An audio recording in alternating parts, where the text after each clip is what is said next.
혹시 어디서 많이 들어본 내용이실 겁니다. 통계청의 2017년 기준 영리법인 기업체 통계 보고서 내용입니다.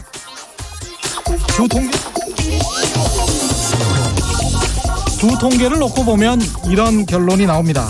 결국 우리나라 가계는 부동산 가격만 오르면 활짝 웃는 구조고 시장은 대기업 재벌하기 나름이다.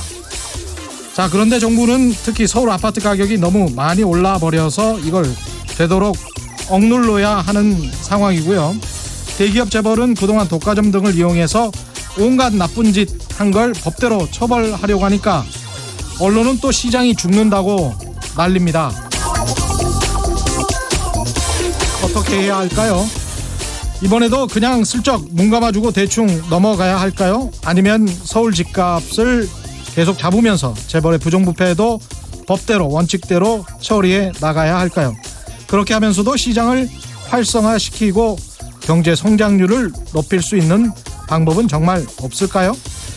개혁이라는 것이 늘 두 가지 이상의 과제가 중첩되어 있는 것 같습니다. 그리고 이 과제들이 때로는 서로 배타적일 수 있겠다라는 생각이 듭니다. 뭘 하려고 하면 뭘 포기해야 될지도 모른다는 말이죠. 지혜가 필요합니다. 경제도 살리고 적폐도 청산할 방법 없겠습니까? 네, 안녕하십니까. 세상에 이익이 되는 방송 최경영의 경제쇼 출발합니다. 오늘의 돌발 경제 퀴즈입니다. 삼성바이오로직스가 회계 사기 혐의로 검찰 수사를 받고 있는 가운데 어제부터 증거 은닉에 대한 재판이 시작됐는데요. 삼성바이오로직스 서버, 노트북 이걸 검찰이 압수수색을 통해서 이곳에서 찾아냈죠. 삼성바이오로직스의 서버와 노트북이 발견된 곳은 어디일까요? 오늘은 객관식으로 아주 쉽게 내드리겠습니다. 1번 회장실 서랍 안, 2번 공장 바닥, 3번 부회장 사택. 정답을 아시는 분은 짧은 문자 50원, 긴 문자 100원에 정보 이용료가 부과되는 샵 9730번으로 문자 보내주시기 바랍니다. 콩과 마이크는 무료고요. 정답 보내주신 분들 가운데 5분 선정해서 제습제 보내드리겠습니다.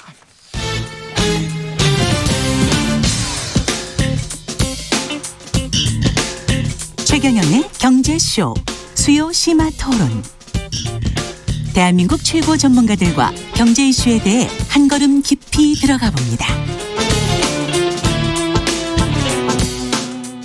네, 어제 삼성바이오로직스 분식회계 관련 자료 위조하거나 인멸한 혐의로 구속 기소된 삼성 직원들의 첫 재판이 열렸다고 말씀드렸죠. 여기에 관한 관심이 많을 수밖에 없습니다. 특히 이재용 씨의 연루 여부에 관한 관심이 쏠릴 수밖에 없죠. 그러다 보니까 일부 언론에서는 대부분은 자칭 보수지 또는 경제신문들이긴 합니다만은 이게 표적 수사다. 과도한 검찰 수사로 기업 경영을 어렵게 한다. 경제도 어려운데 그냥 넘어가면 안 되겠냐는 그런 뉘앙스의 이야기들, 심지어 기사들, 칼럼들이 나오고 있습니다. 저희 청취자분들도 최경영의 경제쇼 청취자분들도 비슷한 문자 보내주신 분들이 좀 있죠. 그래서 그럼 외국에서는 정말 어떻게 이런 사건을 처리할까 궁금해서 모셔봤습니다. 함께 하실 분들 소개해드리겠습니다. 민주사회를 위한 변호사 모임 민변의 김남근 변호사 나오셨습니다. 안녕하세요. 예, 안녕하십니까? 예, 곽정수 한겨레 선임 기자 나오셨습니다. 안녕하십니까? 예, 안녕하세요. 예, 또 스스로 여기도 자칭이군요. 팟캐스트의 여신이라고 하시는 정선영 씨 주부 나오셨습니다. 안녕하십니까? 네, 안녕하세요. 반갑습니다. 예, 이게 자칭 보수신문 맞고 자칭 팟캐스트 여신. 미녀. 아, 네.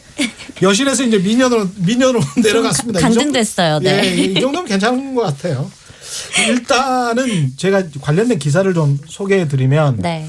일본과 관련해서 이러저런 이야기가 나오는데 서울경제가 6월 13일 모한 배임죄 기소. 이게 배임죄가 마치 잘못된 것처럼 이야기를 하고 있네요. 이래 일본에 비해서 150배나 배임죄 기소가 우리나라가 많다라는 그런 기사고요. 그래서 이게 배임죄는 검찰 표적 수사의 대표적인 기법이다. 그러니까 검찰이 표적 수사를 아주 쉽게 할 수 있다. 여기에 삼성바이오로직스가 지금 당하고 있는 것 같다라는 투의 뉘앙스를 풍기고 있는 그런 기사고 한국경제 역시 도쿄지검 특수부의 분식회계 수사를 이야기하면서 뭐 도시바 이야기를 하면서 이쪽에서는 확실히 증거주의에 입각해서 하는데 한국은 법감정으로 지금 검찰이 수사하는 거 아니냐라는 식의 칼럼이 실렸고요. 조선일보도 비슷한 상황이고 다 그렇습니다. 이 일본 이야기가 많이 나오는데 여기에 관해서 좀 이야기를 해볼까요? 해외에서는 어떻게 처리하냐라고 이야기를 하니까 일본은 좀 봐줬었던 것 같은데 한국은 국민들의 법감정을 이용해서 너무 가혹하게 처리하는 게 아니냐 이런 이야기를 지금 하고 있습니다.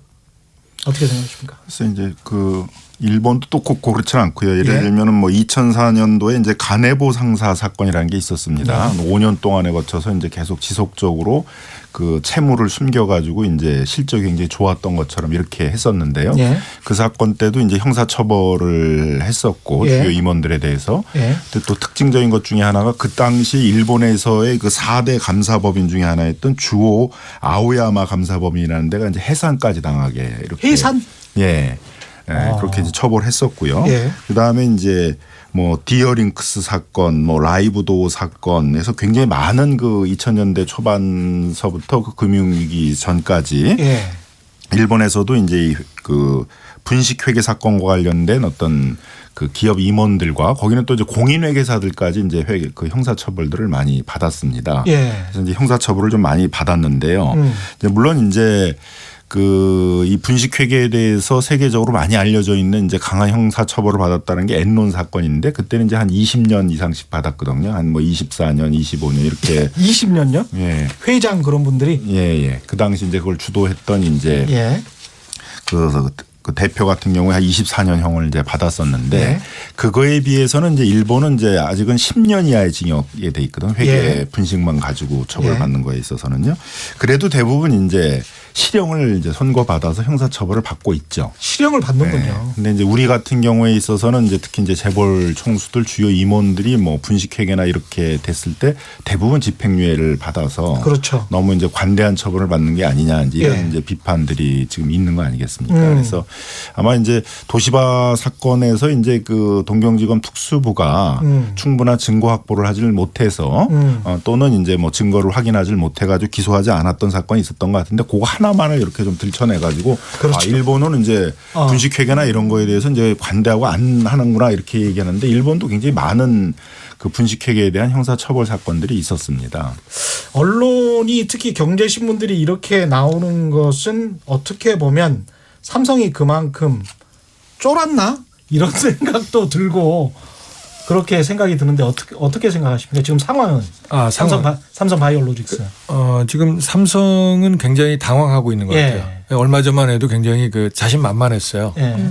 그런데 최근에 삼성에서 여러 가지 보도 자료가 나오고 있거든요. 그중에 대표적인 게 이제 이재용 부회장이 어떤 투자를 강조했다든가 현재 삼성 상황에 대해서 그렇죠. 위기 상황을 강조했다든가 그러니까 이런 이재용 부회장의 어떤 리더십을 강조하고 삼성의 투자나 고용에 대한 기여도를 강조하는 그 보도자료의 이면에는 상황이 지금 이전과 달리 굉장히 그렇죠. 안 좋게 돌아간다는 내부의 어떤 위기의식을 반영한 거라고 보는 게 일반적인 것 같습니다. 그걸 지렛대로 삼아서 어떻게 이 위기를 돌파해 보겠다. 어쨌든 간에 우호적인 여론을 조성을 해보겠다. 법적인 위기를 돌파해 보겠다 이런 생각인 것 같은데. 좀 전에 이제 말씀하신 거 요새 이제 그 일부 보수 언론에서 그 어떤 검찰의 무리한 수사라든가 어떤 삼성의 경영 불확실성의 문제를 이제 강조하는 그런 이제 보도를 집중적으로 하고 있는데요. 근데 우리가 여기서 한번 짚어볼 문제는 분명히 그런 점이 있습니다. 역대 정권 교체기마다 기업의 어떤 길들이 의식 또 무리한 수사 이런 전례가 전혀 없었던 건 아니거든요. 그렇죠. 그렇잖아요. 그건 뭐 현실적인 문제고요. 또 검찰이 무리한 수사를 하다가 원래 그 본질적인 사안 말고 별도의 어떤 불법이나 비리를 문제 삼아서 처벌하는 소위 우리가 별건 수사라고 그러죠. 그런 관행도 분명히 현실적인 문제가 있거든요. 그렇죠. 그런데 이제 대부분의 그런 사건들을 보면 배임에 관한 사건들이 많습니다. 근데 원래 이제 배임은 사전적으로 보면 경영자가 어떤 자기의 임무를 위배해서 어떤 이득을 본인이 취하거나 예. 혹은 제3자에게 이익을 주는 행위인데 예. 그게 사실 어떤 판단 기준의 모호성에 대한 논란이 많았어요. 그래서 그렇죠. 하여튼 그 부분에 대해서는 이제 별론으로 하고 경영상의 판단인지 배임인지 그게 그렇죠. 모호할 수가 있는 거죠. 모호할 수 있는 거죠. 예. 그런데 지금 이제 문제되는 3반은 예. 배임에 관한 문제가 아니라 예. 분식입니다. 분식회계잖아요. 그렇죠. 예. 근데 아시다시피 분식회계라는 건 지금 자본주의 시장에서 일종의 암적 존재로 지적을 받는 거거든요. 그렇습니다. 예. 왜냐하면 투자자들은 회사가 작성한 그 회계 자료를 보고서 투자를 하는 건데 만약 그것을 거짓으로 꾸몄다고 한다면 이건 투자 행위 자체가 근거가 없어지는 거죠. 주주자본주의를 완전히 박살낼 수 있는 부정하는 예. 행위거든요. 예. 이제 사안이 다르다는 거고 예. 또 하나는 지금 어쨌거나 분식회계하고 증거인멸 두 가지가 얘기가 나오지만 지금 증거인멸 부분에서는 여러 가지 구체적인 증거들이 나왔잖아요. 예. 특히 이제 뭐 회사 바닥을 예. 뜯어서 서버나 이런 걸 숨기고 또 어떤 전산 자료에서 이재용 부회장 관련된 파일을 삭제한다든가 예. 이런 구체적인 증거가 나왔고 그래서 뭐 8명이나 삼성 임직원들이 구속이 됐고 더 중요한 거는 삼성이 분식회계 거는 빼놨지만 이 증거 인멸과 관련해서는 잘못을 인정하고 사과하는 발표를 이미 했죠. 최근에 했죠. 예. 예. 그러니까 이건 논란의 여지가 없는 거예요. 본인이 인정을 했기 때문에. 그럼 분식회계를 안 했으면 왜 공장 바닥에다가 서버나 PC를 넣어놨을까? 그것도 이야기가 안 되잖아요. 사실 생각해 보면 논리적으로. 예. 증거인멸이라는 건 이제 다른 범죄 혐의에 대한 이제 수사가 진행이 되니까 예. 그 범죄에 대한 수사를 피하기 위해서 증거를 인멸하는 것인데 증거 인멸만이 목적인 그런 범죄가 될 수가 없잖아요. 그렇죠. 다른 범죄를 수행하기 위한 목적이니까 그건 이제 어느 정도는 이제 검찰도 그런 그 주된 이제 수사인 삼성 바이오로직스의 어떤 분식회계 문제라든가 하는 문제에 대한 이제 접근을 하고 있는 거죠. 그리고 그 법원도 이제 8명에 대해서 영장을 발부를 했거든요. 예. 한 명도 아니잖아요. 예. 그러니까 여러 명의 영장을 발부할 때는 단지 증거를 숨겼다만의 문제가 아니라 그게 무슨 범죄를 숨기기 위해서 그 증거를 숨겼다라는 부분까지 이제 파악이 되었기 때문에 영장을 이제 발부를 하는 겁니다. 예. 그러니까 어떻게 보면은 이제 그 우리 법원이 그 영장을 8번이나 그 발부한 그런 좀 사건인데 예. 좀 언론에서는 이제 그런 걸 다 무시하고 그냥 검찰이 자의적인 수사를 하는 거 아니냐 그렇죠. 이런 쪽으로 좀 이렇게 몰고 가는 측면이 좀 있는 게 아닌가 이렇게 좀 생각이 들고요. 압수수색을 뭐 150번 했으니까 지난 1년 동안 150일 압수수색을 당한 기업이 어떻게 살아남을 수 있겠느냐 뭐 이런 식의 기사도 나오더라고요. 근데 사실 이제 저는 요 점은 지적하고 싶어요. 예. 그 아까 별건 수사 얘기를 했는데 지금 이 검찰이 증거인멸과 관련된 그 수사의 진전 내용이 예. 언론에 거의 지금 중계방송 되듯이 지금 나오고 있잖아요. 그렇습니다. 예. 그걸 이제 우리가 법적 용어로 우리 김 변호사님 너무 잘 아시겠지만 피의 사실 사전 공표라는 문제가 있잖아요. 이게 사실 검찰의 올해 관행인데 형법 126조 제가 찾아보니까 수사기관이 수사 과정에서 알게 된 피의 사실을 기소 전에 공표하면 예. 3년 이하의 징역 또는 5년 이하의 자격정지로 처벌하는데 이는 우리 헌법상 그 무죄 추정의 원칙이 있지 않습니까? 예. 거기 보면 위배되는 거거든요. 예. 그러니까 저는 이제 뭔 얘기를 하고자 하면은 예. 정의를 되찾기 위한 수사 좋단 말입니다. 근데 그 과정에서 정의롭지 못한 방법으로 되면 반드시 나중에 문제가 되거든요. 저는 이게 좀 유감이에요. 이 부분은. 그러니까 수사 과정이 바로 우리 사회의 적폐를 청산하기 위한 분명히 그런 과정인데 자칫하면 그 수사 과정 자체가 또 다른 또 적폐를 또 쌓는 과정이 아닐까. 아니 그 부분 제가 좀 드리고 싶고 예. 지금 또 하나 문제는 지금 증거인멸 얘기를 하셨잖아요. 예.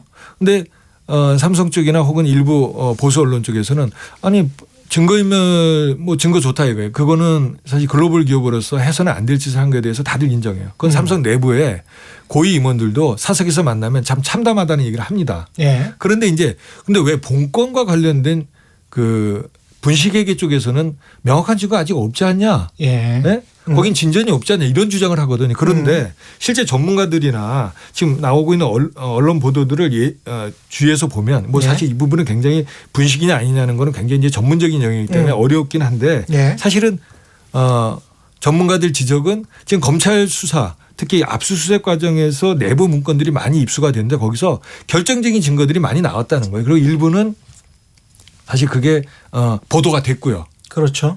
예. 이제 그 중에 하나 대표적인 거 예를 들면 지금 이제 문제가 되고 있는 게 삼성 바이오로직스의 자회사인 삼성 바이오 에피스. 예. 그게 이제 미국의 바이오젠사하고 합작으로 만들었잖아요. 만들었죠. 예. 그래서 그 바이오젠사한테 그때 콜옵션이라는 거를 주지 않았습니까? 그렇습니다. 이제 콜옵션 이제 쉽게 얘기하면 콜옵션이라는 거는 이 주식 삼성 바이오로직스의 주식을 예. 그 바이오젠 회사에서 싸게 사갈 수 있는 권리예요. 맞습니다. 그런데 쉽게 얘기하면 회계상으로 얘기하면 싸게 사갈 수 있는 거는 그만큼 싸게 주는 입장에서는 그만큼 우발 채무가 생긴다는 거죠. 우발 채무가 이제 생기는 걸 예상할 수 있다는 거죠. 예. 그동안 근데 삼성은 이제 문제는 콜옵션 부채를 반영을 하게 되면 회사의 부실이 굉장히 늘어나게 되는 거죠. 그랬죠. 네. 예. 이제 지금 쉽게 얘기하면 삼성이 그거를 감췄다는 거 아닙니까? 예.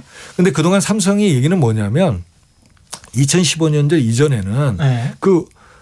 콜옵션 행사에 따른 우발 채무를 자기네들이 계산하기가 어려웠다는 거예요. 그런데 요번에 그 검찰이 압수수색 과정에서 예. 확보한 내부 문건 중에 어떤 것이 있냐면 2011년도 말 바이오젠사하고 삼성이 합작사를 논의할 때 또 예. 구체적으로 2012년도 초에 합작사를 만들었을 때 이미 그 콜옵션 행사가 회사 가치에 어떤 영향을 미칠 것인가를 구체적인 수치를 통해서 시나리오 1, 2, 3 해가지고 이미 다 계산하고 있었다는 게 정확히 알고 있었죠. 내부 문건에 다 나왔거든요. 이미 2012년에. 그 회사 설립할 때부터. 예. 근데 사실 그거는 예.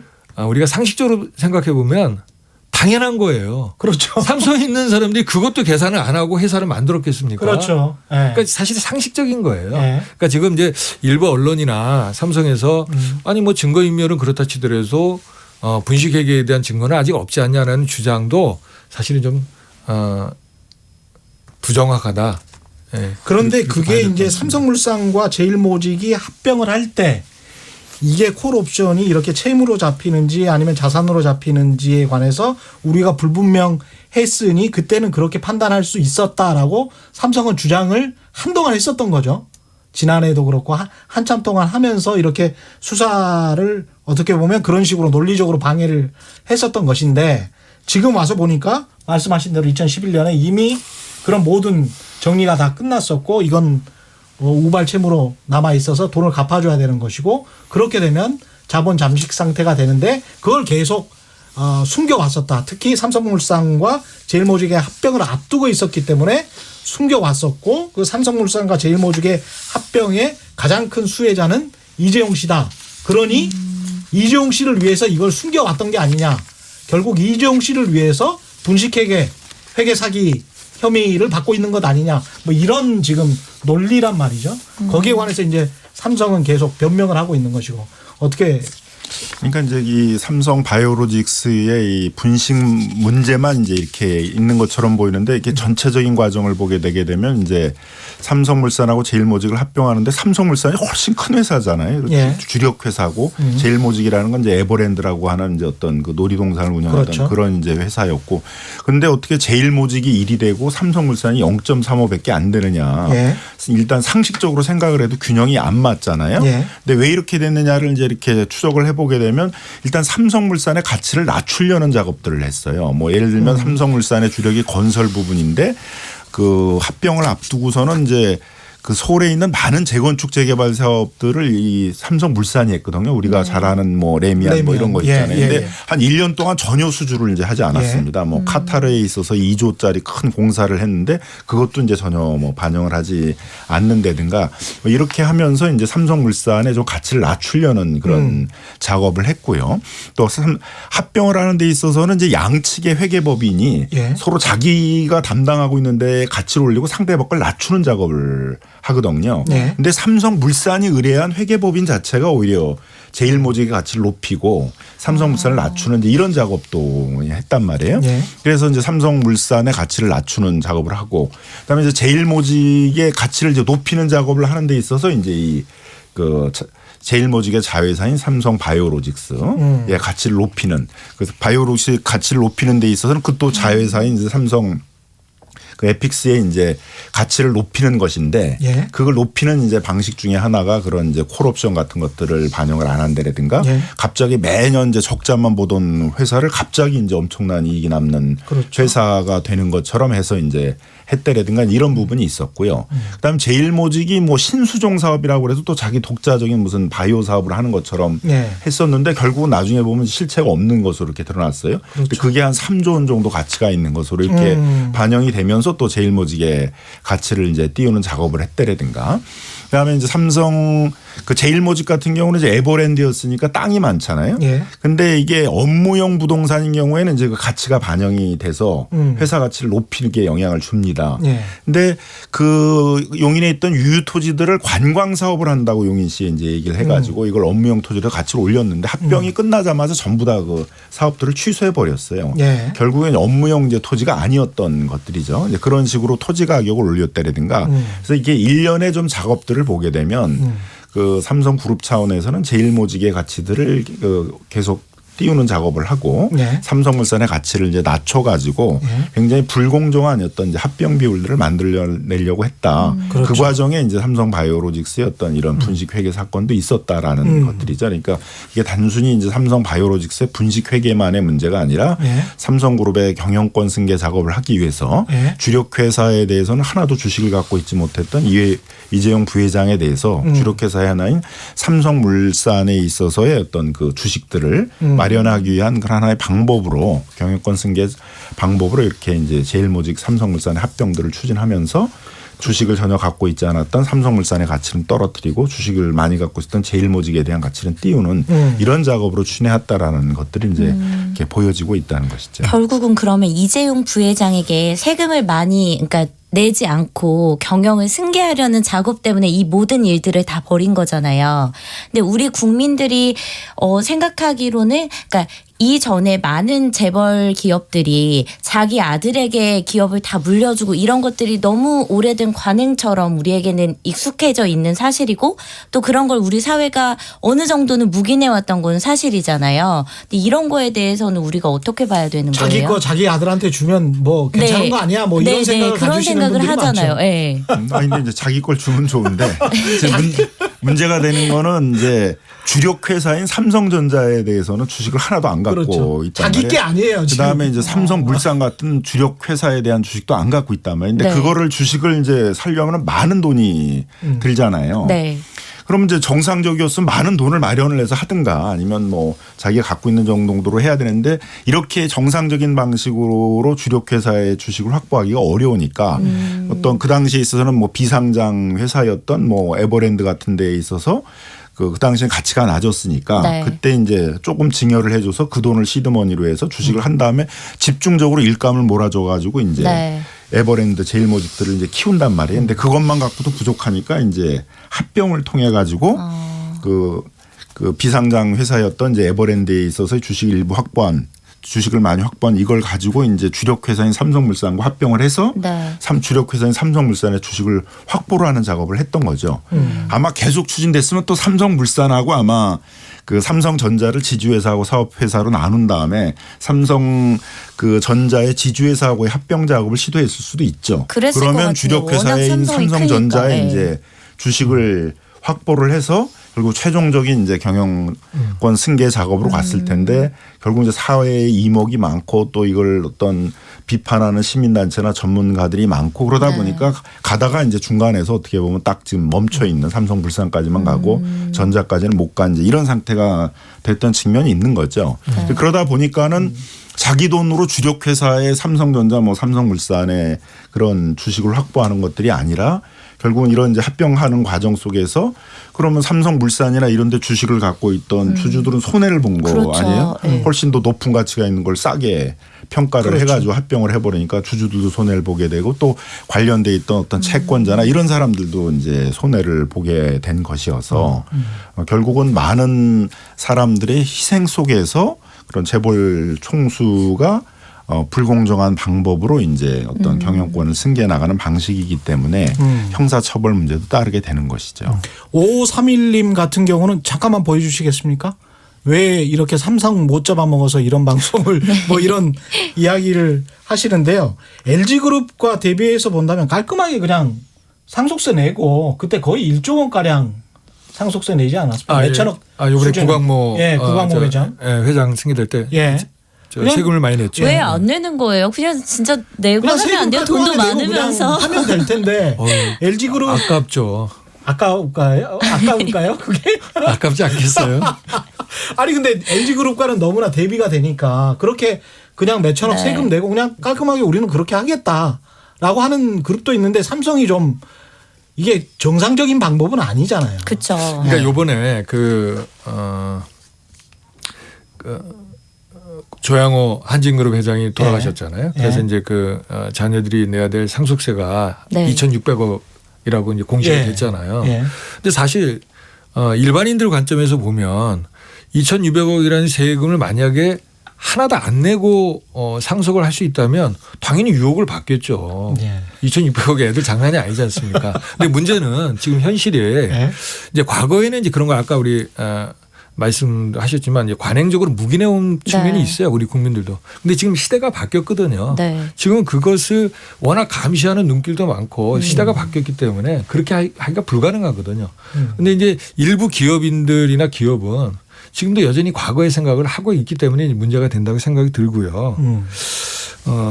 그 관련해 가지고 뭐 외국은 상속세 안 낸다 이런 허위 보도도 굉장히 많던데 이거는 이 근거 있는 이야기입니까? 아니 이제 오히려 미국의 부자들은 이제 뭐 상속세 이런 거 없애자 그러니까 왜 그거 내야지 왜 안 내느냐. 그렇죠. 그래야지 자본주의에 대한 정당성 또 국민의 지지를 훼손한다고 그래서 부자들이 스스로 상속세 폐지에 대해서 반대하고 있죠. 미국은. 그렇죠. 그런 사람들이 있죠. 여러 번 보도가 됐습니다. 이미. 우리나라는. 근데 그 경우는 이거예요. 이제 독일 같은 경우에 미국은 아닙니다만 독일 같은 나라의 경우에 이 가업을 승계하는 경우에 상속세를 가압 상속 공제제도 공제해주고 면제해주는 제도가 있어요. 우리나라도 물론 있습니다. 근데 나라마다 공제 한도라든가 구체적으로 누굴 대상을 한다든가 또 어떤 조건을 갖춰야 된다든가 이런 것들이 다르죠. 근데 최근 우리나라도 그 논의가 있습니다. 이제 기업 쪽에서는 그 대상을 더 넓혀주고 또 그것을 적용받을 수 있는 조건을 더 완화해달라는 것인데 또 반대론자도 있죠. 지금도 많이 상속세 제도를 안 내는데 또 거기서 또 더 깎아달라는 건 너무한 거 아니냐. 이게 항상 첨예한 이게 주제입니다. 이게. 독일하고 또 한국하고 바로 비교를 할 수가 없는 게 독일은 그 밑에서 열심히 배우면서 직원부터 이렇게 쭉 올라가든지 아니면은 본인이 거의 장인 수준의 아들이나 딸들이 이렇게 가업을 상속하는데 우리는 미국이나 유럽에서 MBA 받고 온 어떻게 돈으로 그 유학 갔다 온 친구들이 와서 25세, 27세 무슨 상무 전무되고 뭐 이런 식으로 해서 그다음에 뭐 내가 가업 상속 받겠다라고 그러면 그 사람한테 가업을 상속해주면 그 기업이 계속 잘 영위가 될 수 있겠느냐 그런 문제도 생기지 않습니까? 최근에 벌어진 일이 아주 상징적으로 보여진 것 같습니다. 예를 들어서 이제 한진그룹에 이제 아들 하나에 딸 둘이잖아요. 그 3세가. 근데 이번에 그 막내인 조현민 전 전무죠. 경영에 복귀했잖아요. 여론이 굉장히 안 좋았어요. 왜냐하면 우리 다 알다시피 물론 형사적으로는 문제가 안 됐지만 그 물컵 그 갑질 사건으로 해서 국민의 질타를 받았잖아요. 그런데 불과 얼마 안 돼서 경영 복귀를 하니까 막 여론이 비판이 있었단 말이에요. 근데 예를 들어서 그런 분들한테 상속세를 다 전액 면제해 준다든가 혹은 뭐 대폭 깎아준다든가 그러면 국민 정서가 그걸 받아들이겠습니까?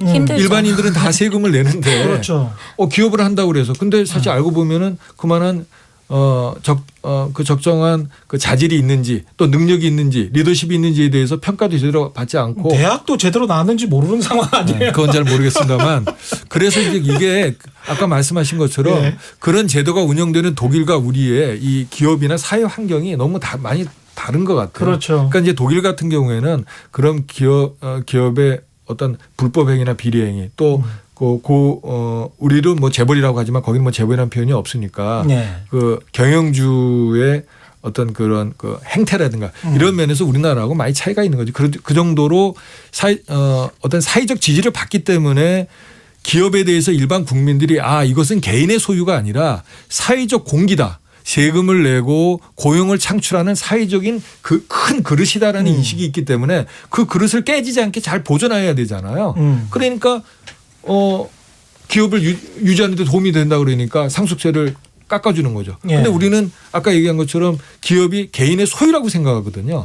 그래서 자기가 뭐 일감물화 이런 거 통해서 배당받고 뭐하고 해가지고 다 뒤로 빼돌리고 그렇죠. 배임하고 횡령하고 그런 일들이 이제 끊이지 않다 보니까 사실은 법인카드도 자기 카드처럼 제멋대로 쓰잖아요. 맞아요. 써왔었잖아요. 사실. 그래서 이제 그런 그 환경의 차이를 잘 보고서 어떤 판단을 할 필요는 있을 것 같습니다. 근데 이제 그 재벌 총수들이 이제 형사 처벌이나 이런 게 이제 임박해지게 되면 이제 경제지나 이런 데를 중심으로 해가지고 이제 총 어떻게 보면 공세를 피듯이 법원이나 이제 그 검찰이 잘못 이제 처리를 하게 되게 되면 재벌 총수가 형사 처벌을 받아서 그 기업이 어렵게 되고 기업이 어렵게 되면 우리 경제가 어렵게 된다. 맞습니다. 이런 논리를 그 계속 이제 펴왔죠. 그리고 이제 아마 지금도 이제 그런 이제 어떻게 보면 삼성 바이오로직스 문제로 형사처벌이 임박하게 되고 그 수사가 이제 이재용 부회장으로까지 이제 향하게 되니까 또 경제지들이 총 공세식으로 나서 가지고 이제 검찰이 이재용 부회장한테까지 수사를 확대하면 안 된다라는 이제 또 어떤 무언의 압박을 가하는 이제 그런 보도들을 하는 것이 아닌가 저는 이제 이런 생각도 좀 드는데요. 이렇게 되는 이유가 이제 이게 효과가 있기 때문이거든요.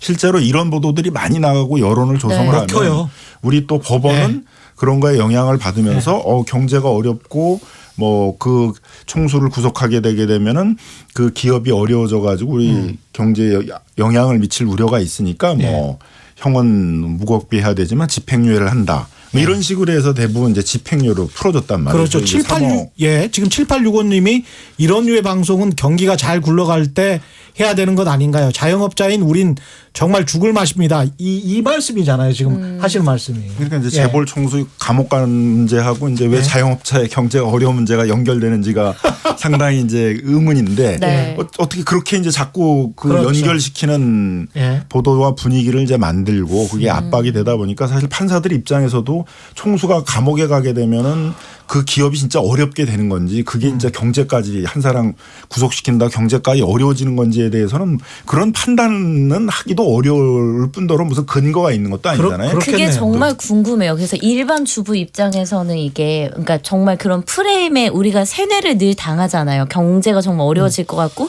대기업 회장이 구속되면 나라가 망할 것 같다라는 생각을 하잖아요. 그렇지 않은 사례가 있나요? 네, 뭐 예를 들면 SK 회장이 감옥에 있는 동안 SK 그룹은 훨씬 더 위상이 높아져 가지고 3위, 2위까지 지금 올라가 있고 이재용 회장 뭐 부회장 구속돼 있는 동안 삼성전자는 얼마나 잘 나갔어요. 우리가 나오시니까 좀 어려워지고 있는데. 그 SK 거는 그 업계에서 비밀인데 그런 말씀을 하시고. 아니 그래서 이제 아니 그러니까 그게 이제 제가 이렇게 직접적인 인과관계는 없다는 거죠. 대부분의 우리나라의 재벌 기업들이 이미 다국적 기업이 되어 있는 데다가 굉장히 전문 경영인들에 의해서 이렇게 굉장히 치밀한 그 경영 조직 체계에서 움직이는데 어떤 총수 한 사람이 뭐 감옥에 가거나 그랬다고 그래서 이게 무슨 큰 영향을 받고 그런 게 아니잖아요. 그리고 그렇다고 해서 또 우리 뭐 경제 전체 영향을 주고 이런 것들도 아닌데 이렇게 이제 막 그 분위기를 잡게 되게 되면 판사들이 자신들이 모르는 영역에서 내 판결에 의해서 영향을 받는다는 게 상당히 심적 부담을 주거든요. 그러다 보니까 반복적으로 이제 이런 거에 영향을 받아서 재벌 총수들 사건에 있어서는 죄질이나 이제 형은 굉장히 무겁게 선고를 해야 되는 건데도 이제 어쩔 수 없이 집행유예를 한다는 식의 판결이 나오다 보니까 결국 이제 이런 총공세를 하게 되게 되면 이제 나중에 뭐 수사에 있어서도 수사가 더 확대되지 못하게 되거나 나중에 재판에 갔을 때도 결국은 집행유예나 이런 거로 나오게 될 수 있다. 이제 뭐 이런 효과를 좀 노리는 측면도 좀 있지 않을까 생각이 들어요. 저는 또 반대로 어떻게 보면 그걸 핑계로 검찰에서 오히려 대기업 총수들을 집행유예로 풀어주거나 이런 경우도 있을 것 같다라는 생각이 들어요. 그러니까 괜히 국민들 핑계로 그러니까 예전 같으면 뭐 예를 들면 국민들이 뭐 이제 대기업 총수 감옥 간다고 하면 큰일 날 것처럼 뭐 그런 경우도 있었지만 사실 요즘은 또 안 그런 측면들도 많이 있잖아요. 강하게 처벌해라라는 국민들도 많은데 그런 걸 핑계로 검찰에서 오히려 약하게 형을 내리는 게 아닌가 그런 생각도 들 때가 있어요. 해외 선진국 특히 이제 미국 같은 경우 아까 김남근 변호사님 말씀하셨습니다마는 지금 가지고 오신 자료 보니까 뭐 월드컵 회장 같은 경우에 징역 25년, 뭐 아델피아 회장 같은 최고 CFO네요. 최고 재무책임자 같은 경우에 징역 20년, 창업자는 15년, 타이코도 8년 4개월에서 25년 뭐 이렇게 쭉 돼 있는데 자료 자체는 월스트리트저널 자료를 가져오셨고 이렇게 어떻게 보면 제대로 처벌을 받지 못하는 국가, 법적 처벌을 받지 못하는 국가는 계속 회계가 불투명하고 그런 회계가 불투명한 국가는 계속 의심을 받을 수밖에 없고 그렇게 계속 의심을 받다 보면 해외 투자자가 지속적으로 투자하기에도 저되는 측면이 오히려 있는 거 아닐까 그런 생각도 해봅니다. 그러니까 이게 그냥 어떤 원론적으로 보면 예. 큰 기업이 특히 이제 우리 같이 이제 삼성이나 이 재벌 그룹들이 국가 경제 차지하는 비중이 높잖아요. 예. 그러니까 그 기업의 어떤 경영이 흔들렸을 때 혹시나 경제 전체 또 우리의 삶에 어떤 악영향을 줄까 하는 우려를 하는 것도 어떻게 보면 이해가 됩니다. 네. 근데 문제는 이제 지금까지 그런 식으로 쭉 해왔기 때문에 일종의 이제 지금 지적하신 대로 어떤 악순환 네. 일종의 불법 비리를 했는데 또 봐주고 예. 그게 또 이어지고 예. 또 봐주고 또 예. 이어지고 하는 그 악순환이 이어졌거든요. 그러면서 삼류 국가가 되는 것 그렇습니다. 같아요. 근데 문제는 이제 과거처럼 그런 것이 용인되는 환경이라면 또 모르겠으나 지금 이제 글로벌 이 경제 시대 더더군다나 삼성은 글로벌 IT 분야의 초일류 기업이라고 알려져 있잖아요. 그런 기업에서 지금 불공정 합병권으로 해서 뇌물 사건으로 이어지고 지금 분식회계까지 왔잖아요. 더더군다나 지금 최근에 증거인멸 사건은 아까 제가 잠깐 말씀드렸지만 삼성 임직원들도 굉장히 참담해하는 사람들이 많습니다. 그렇죠. 네. 공장 바닥에서 네, 그렇습니다. 오늘의 사실 정답이 계속 나오고 있습니다. 네. 그래서 문제는 앞으로 이런 준법 경영과 윤리 경영을 제대로 준수하지 않는 기업은 그 어느 곳이라 하더라도 네. 지속 가능한 경영이 어렵다는 거예요. 여기에 대한 어떤 인식의 전환이 필요한 것 같고요.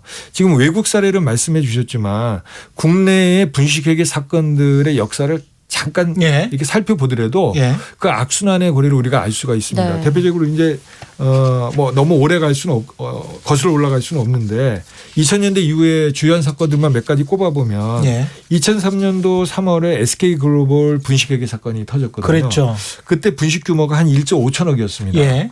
그래서 기억나실지 모르겠지만 최태원 회장 등 그룹의 최고의 임원진이 8명이 구속 기소됐어요. 예. 근데 이제 최종적으로 판결이 어떻게 냈냐면 최태원 회장은 징역 3년에 집행유예 5년이었습니다. 집행유예로 나왔군요. 나왔죠. 결국은요. 그리고 2008년도 이명박 정부에서 또 사면 복권이 됐죠. 사면 복권되고 됐습니다. 예. 그런데 공교롭게도 2013년에 예. 최태원 회장이 다시 또 기소되는 또 사건이 있었잖아요. 그때 계열사 자금을 횡령해서 펀드에다 맡겨가지고 뭐 한 그 사건이 있었잖아요. 점 보고. 예. 그래서 그때 징역 4년을 선고받고 동생인 최재원 부회장은 징역 3년 6개월인데 이때는 실형 선고를 받았어요. 예. 그때 많은 사람들이 뭐라 했냐면 그때 앞에 분식회계 사건을 제대로 처리를 했다면 맞습니다. 최태원 회장이 또 그랬겠냐는 거예요. 예. 맞아요. 네? 집행유예를 그때 못 나왔으면 정신을 좀 차렸을 텐데. 이거 다시 그거 한번 봐보겠죠. 그렇죠. 네. 근데 많은 재벌들의 뇌리에는 재수 없이 또 걸리더라도 하여튼 나올 수 있을 텐데 하는 생각들을 하는 거거든요. 그러니까 이번에 이제 이재용 부회장 관련 사건도 우리가 뇌물로 이미 1심에서 실형 선고를 받았지만 2심에서 집행유예를 받았을 때 많은 국민들이 좀 안타깝게 생각한 게 또 그렇다면 이게 재벌에 대한 그런 앞서 SK 사건에서 나타나듯이 맞습니다. 그런 봐주기 관행 그로 인한 이런 불법 비리의 악순환 이런 것들을 또 이게 심화시키지 않을까 하는 우려들을 한 거거든요. 예. 그래서 이제 지금 대법원 선고를 앞두고 있는데 대법원에서 뭐 그런 문제들을 신중하게 고려하고 있겠죠. 예. 이제 한번 그러니까 미국 같은 경우는 이제 앨런 사태를 겪으면서 뭐 예. 앨런 월드컵 이런 게 이제 비슷한 시기에 이제 연속적으로 계속 터졌습니다. 그래서 이런 문제를 이제 근원적으로 해결을 하기 위해서 예.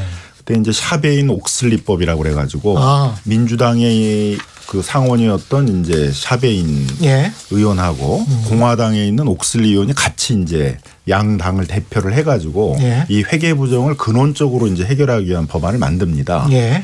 여기에 이제 감동이 좀 있는 거죠. 어떤 이런 큰 어떤 회계 부정 사건 같은 걸 보면서 어떤 그 양당이 정치권에서 협력해서. 양당이 힘을 합쳐가지고 이거는 이제 우리가 개혁해내야 되겠다라는 이제 이런 힘들을 이제 미국은 보여줬다는 거죠. 그래서 통과가 됐고요. 그래서 이제 통과가 됐죠. 어. 그래서 이제 거기서 많은 제도들이 만들어졌습니다. 이제 예. 우리가 익숙하게 많이 듣고 있는 기업 내부에 있어서의 어떤 회계감사 통제를 강화하기 위해서 감사위원회라는 것들을 두도록 하고 감사위원들은 이제 다 그 독립적인 예. 이사들로 그러니까 예. 그 재벌 으로 따지면 대주주의 어떤 영향, 재벌 총수의 영향으로부터 독립적인 사람들로 구성되도록 이렇게 하고 있고 이 감사위원회가 이제 외부 감사기관도 뭐 선임하도록 하고 재무제표에 대해서 뭐 내부적인 승인 같은 걸 하도록 하고 네. 그다음에 외부 감사위원들이 뭐 5년 이상을 반복해서 감사를 하지 못하도록 유착할 가능성이 있으니까요. 네. 그리고 평상시에 그 회사에 대해서 자문 컨설팅을 해가지고 있는 회계법인이 외부 감사를 맡지 못하도록 하고 이런 내부 장치도 만들고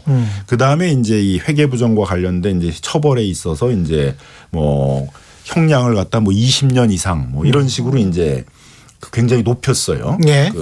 그렇게 해서 이제 근원적으로 회계 부정을 이제 막으려는 장치들을 하고 회계가 투명해지니까 이제 미국에서는 다시 이제 주식 시장이 다시 활성화되는 거죠. 그렇죠. 투명화되니까 적극적인 투자가 일어나고 이렇게 되죠. 근데 일본 같이 이제 애매하게 법률이 돼 있고 회계 부정에 대해서 강력한 처벌하지 못하다 보니까 재팬 이제 디스카운트라 그래가지고 지배 구조가 투명하지 않고 하니까 적극적인 투자가 잘 안 되는 거죠. 해외 투자 같은 게 많이 일어나지가 예. 않아요. 그래서 최근에 아베 정권이 이제 하고 있는 것들이 예.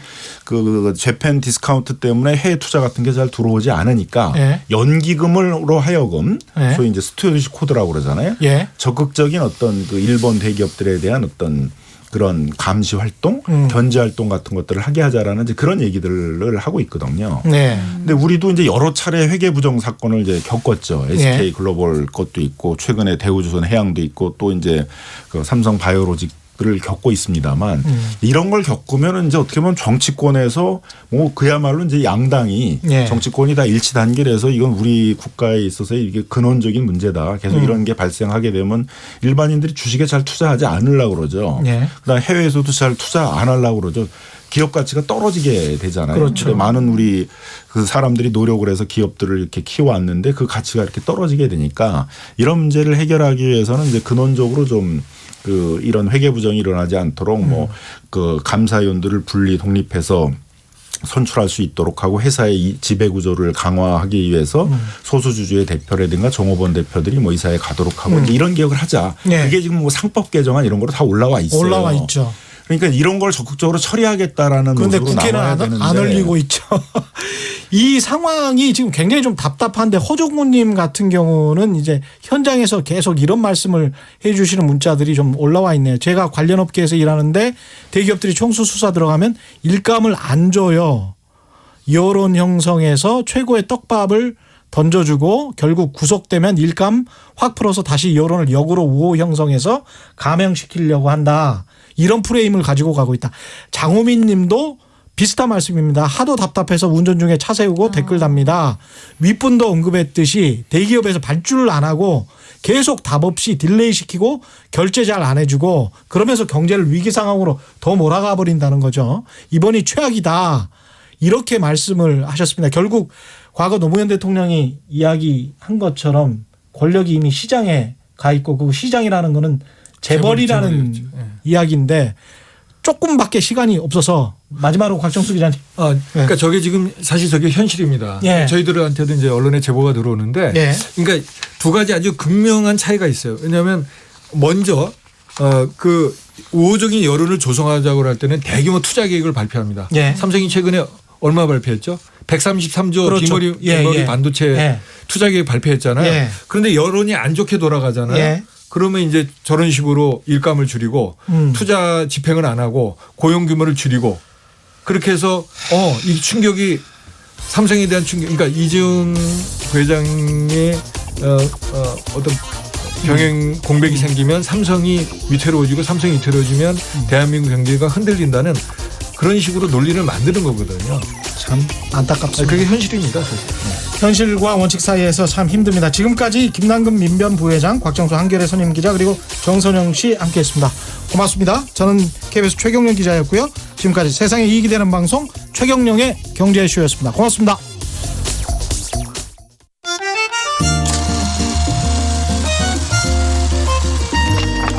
백은하의 영화관, 정여울의 도서관.